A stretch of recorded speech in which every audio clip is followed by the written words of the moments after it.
Hi friends, నమస్తే. Welcome back to అంతరాజుస్ kitchen and tips. ఈరోజు వీడియోలో రంజాన్ స్పెషల్గా మీఠీ డ్రై సేమియాని షేర్ చేయబోతున్నానండి. ఇది చాలా పాపులర్ అయిన ఈద్ టైంలో చేయబడే డెజర్ట్ రెసిపీ అని చెప్పొచ్చండి. తినడానికి చాలా టేస్టీగా ఉంటుంది. ఇన్స్టెంట్గా అప్పటికప్పుడు ఏదైనా స్వీట్ తినాలనిపిస్తే ఈ రెసిపీని ట్రై చేయొచ్చు. ఈజీగా అట్ ద సేమ్ టైం క్విక్గా కూడా ప్రిపేర్ చేసేసుకోవచ్చు. మీరు ఈ రెసిపీని తప్పకుండా ట్రై చేయండి. ఓకే, రెసిపీని ఏ విధంగా ప్రిపేర్ చేసుకోవాలో ఒకసారి చూసేద్దాం. ముందుగా ఇక్కడ నేను సన్నటి సేమియాని తీసుకున్నానండి. ఇవి మనం రెగ్యులర్గా యూజ్ చేసే బ్యాంబినో సేమియా కన్నా చాలా సన్నగా పొడుగ్గా ఉంటాయండి. ఇలా వీటిని చిన్న చిన్న ముక్కలుగా కట్ చేసుకోవాలి. ఇక్కడ చూపిస్తున్నట్లు చేత్తో విరగ్గొడితే ముక్కలైపోతాయండి. ఇలా విరగ్గొట్టిన సేమియాని 100 గ్రాముల వరకు నేను తీసుకున్నాను. మన ఇంటి చుట్టుపక్కల ఉండే కిరాణా షాపుల్లో కానీ సూపర్ మార్కెట్లో కానీ ఎక్కడైనా సరే షీర్ కుర్మా సేమియా అని అడిగినట్లయితే వాళ్ళే ఇస్తారండి. ఈజీగానే దొరికిపోతుంది. ఈ రంజాన్ టైంలో ఎక్కువగా మనకి ఈ సేమియా అన్ని చోట్ల దొరుకుతూనే ఉంటుంది. ఈ విధంగా వీటిని చిన్న చిన్న ముక్కలుగా కట్ చేసుకొని ఒక 100 గ్రాముల వరకు వీటిని తీసుకుంటున్నానండి. సో నెక్స్ట్ వచ్చేసి ఇక్కడ నేను డ్రై ఫ్రూట్స్ని తీసుకుంటున్నానండి. బాదం, పిస్తా, జీడిపప్పు, ఎండు ద్రాక్ష, అలాగే కిస్మిస్ని తీసుకున్నాను. డ్రై ఫ్రూట్స్ని ఈ విధంగా చిన్న చిన్న పీసెస్ లాగా కట్ చేసుకున్నాను. తర్వాత వీటిని వేయించడం కోసం ఒక పక్కన పెట్టి ఉంచానండి. మనం ఈ రెసిపీలో డ్రై ఫ్రూట్స్ని ఎంత ఎక్కువ వేస్తే అంత బాగుంటుంది. ఇప్పుడు స్టవ్ మీద ఒక కడాయి నుంచి అందులోకి 4 to 5 టేబుల్ స్పూన్స్ వరకు నెయ్యిని యాడ్ చేసుకోవాలండి. ఈ రెసిపీలోకి నెయ్యి కూడా ఎంత ఎక్కువ ఉంటే అంత బాగుంటుంది. నెయ్యి కాస్త కరిగిన తర్వాత ఇప్పుడు ముందుగా కిస్మిస్ని, ఎండు ద్రాక్షని వేసి వేయించుకుందాం. మనం డ్రై ఫ్రూట్స్ అన్నింటితో పాటు కిస్మిస్ని వేయించామంటే సరిగా వేగదండి. అందుకని ముందు వీటిని వేయించుకొని పక్కకు తీసేసుకుందాం. తర్వాత అదే నేతిలోకి మనం కట్ చేసి పక్కన పెట్టుకున్న బాదం, పిస్తా, జీడిపప్పుని యాడ్ చేసుకుని గోల్డెన్ కలర్ వచ్చే వరకు చక్కగా అటు ఇటు తిప్పుకుంటూ వేయించుకుని పక్కకు తీసేసుకోవాలి. మీరు ఈ రెసిపీలోకి మరి ఏ ఇతర డ్రై ఫ్రూట్స్ అన్నా యాడ్ చేసుకోవచ్చండి. డ్రై ఫ్రూట్స్ ఎంత ఎక్కువ వేస్తే అంత బాగుంటుంది. ఓకే, నెక్స్ట్ అదే ఆయిల్లోకి మనం ముక్కలుగా కట్ చేసి పక్కన పెట్టుకున్న సేమియాని యాడ్ చేసుకోవాలి. ఇప్పుడు స్టవ్ని లో ఫ్లేమ్లో పెట్టుకుని ఈ సేమియాని గోల్డెన్ కలర్ వచ్చే వరకు అటు ఇటు తిప్పుకుంటూ చక్కగా వేయించుకోవాలండి.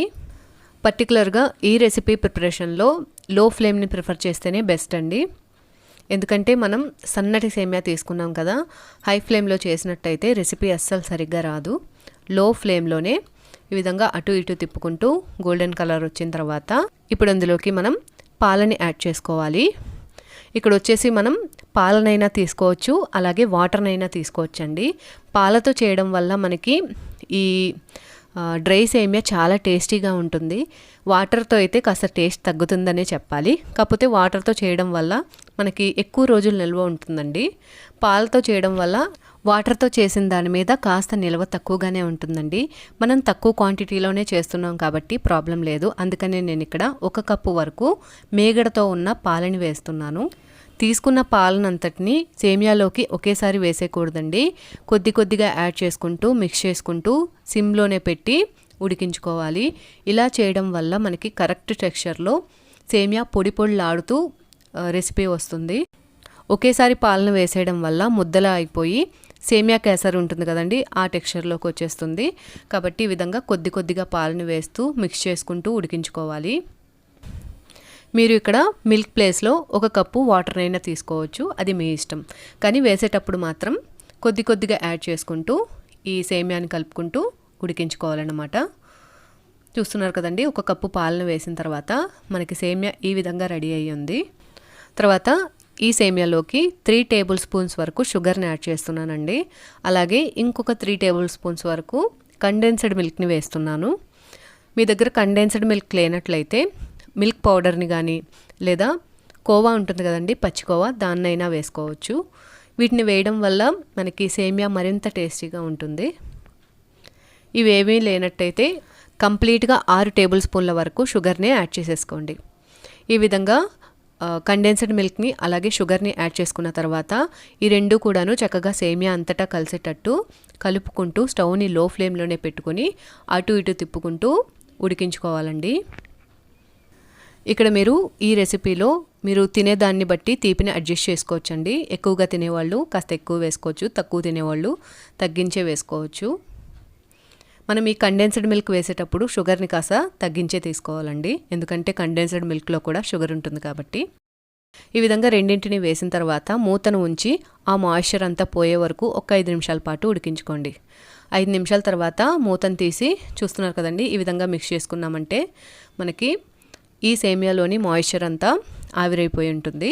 ఇప్పుడు ఇందులోకి మనం వేయించి పక్కన పెట్టుకున్న డ్రై ఫ్రూట్స్ ఉన్నాయి కదండి, వాటిని యాడ్ చేసుకోవాలి. తర్వాత ఇందులోకి ఒక 1/2 టీ స్పూన్ వరకు ఇలాచీ పౌడర్ని కూడా యాడ్ చేసుకొని ఈ రెండు కూడాను సేమియాలో చక్కగా కలిసేటట్టు మిక్స్ చేసుకోవాలి. ఇలాచీ పౌడర్ని వేయడం వల్ల సేమియా మంచి ఫ్లేవర్ఫుల్గా రెడీ అవుతుందండి.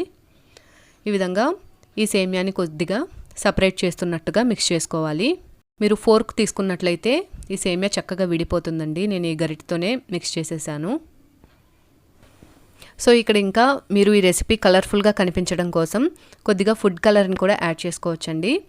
రెడ్ ఫుడ్ కలర్ని అలాగే ఎల్లో ఫుడ్ కలర్ని కొద్దిగా వాటర్లో మిక్స్ చేసి ఒక లేయర్ లాగా ఈ సేమియా మీద వేసినట్లయితే ఇంకాస్త కలర్ఫుల్గా కనబడుతుంది. నేనైతే ఏమీ వేయలేదు.